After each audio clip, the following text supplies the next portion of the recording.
মেয়েটি যখন তার মায়ের কোলে শুয়েছিল সে হঠাৎ তার পালিত বোনের মনের কথা শুনতে পায়। দিদি তো খুব ভয়ানক, জানি না আগামীতে কিভাবে তার সাথে মানিয়ে চলব। তৎক্ষণাৎ মেয়েটি বুঝতে পারে যে এটি সেই রহস্যময় শক্তি যা তার পূর্বের জীবন ধ্বংস করেছিল। সে এই জীবনে পুনর্জন্ম নিয়ে ফিরে এসেছে এবং গত জন্মে এই পালিত বোনই ষড়যন্ত্র করে তার মৃত্যুর পথ তৈরি করেছিল। সে এতদিন ভাবত কেন একটি পরিবার আপন মেয়েকে বাদ দিয়ে দত্তক মেয়ের ওপর এত অন্ধভাবে ভরসা করে। এবার সে জানতে পারে পালিত বোনের সেই ক্ষমতা ছিল, সে মনে যা ভাবত পরিবার তাই সত্যি বলে বিশ্বাস করত। এইবার মেয়েটি ফিরে এসেছে সেই দিনে যেদিন তাকে পরিবারে ফিরিয়ে আনা হয়েছিল, এবং এবার সেও পালিত বোনের মনের কথা শুনতে পাচ্ছে। দত্তক বোন মনে মনে ভাবছিল, দিদি নিজেকে আসল মেয়ে ভেবে অহংকার করছে, বাবা আর ভাইয়ের মন খারাপ করবে। এই ভাবনা মনে আসার সঙ্গে সঙ্গেই ভাই রাগের মাথায় মেয়েটিকে চড় মারে। কিন্তু মেয়েটি তৈরি ছিল। সে একটি মেডিকেল রিপোর্ট দেখিয়ে জানায় যে শৈশবে নির্যাতনের কারণে তার মস্তিষ্কে আঘাত লেগেছে এবং তার স্বাভাবিক প্রতিক্রিয়া তাই ধীর। চোখের জলে সে ক্ষমা চায়, মায়ের মন গলে যায়। মা নিজেকে দোষী মনে করে ছেলেকে বকা দেন এবং মেয়েটির কাছে ক্ষমা চাইতে বলেন।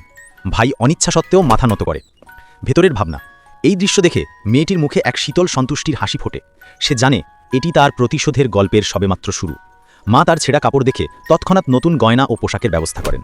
দত্তক বোন আবার মনে মনে ফোন দিয়ে আঁটে, আসল মেয়ে ফিরে এসেছে, এখন আমি এখানে বোঝা হয়ে যাব, আমার বাড়ি ফিরে যাওয়া উচিত। নাটক করে সে চলে যাওয়ার ভান করে। মেয়েটি দ্রুত নতুন কাপড় নিয়ে মায়ের ধন্যবাদ জানায়।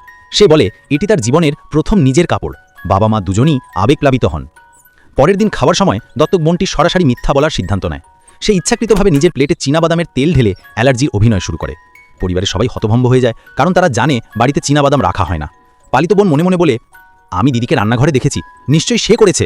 ভাই দ্রুত তাকে দোষী সাব্যস্ত করে, বাবা চড় মারেন এবং মা হতাশা হন। সবাই মেয়েটির নিন্দা করতে শুরু করে। মেয়েটি শান্তভাবে পুরো প্লেটটি তুলে নিয়ে জোর করে পালিত বোনের মুখে ঢুকিয়ে দেয়।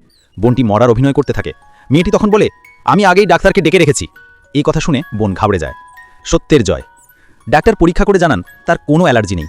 মিথ্যা ধরা পড়ার পর পরিবার স্তব্ধ হয়ে যায়।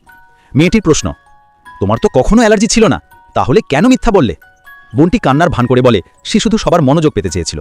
বাবা তাকে সান্ত্বনা দিলেও সবার মনে সন্দেহের রেখা তৈরি হয়ে যায়। মেয়েটির ঠোঁটে তখনও সেই বিজয়ীর শীতল হাসি লেগে থাকে।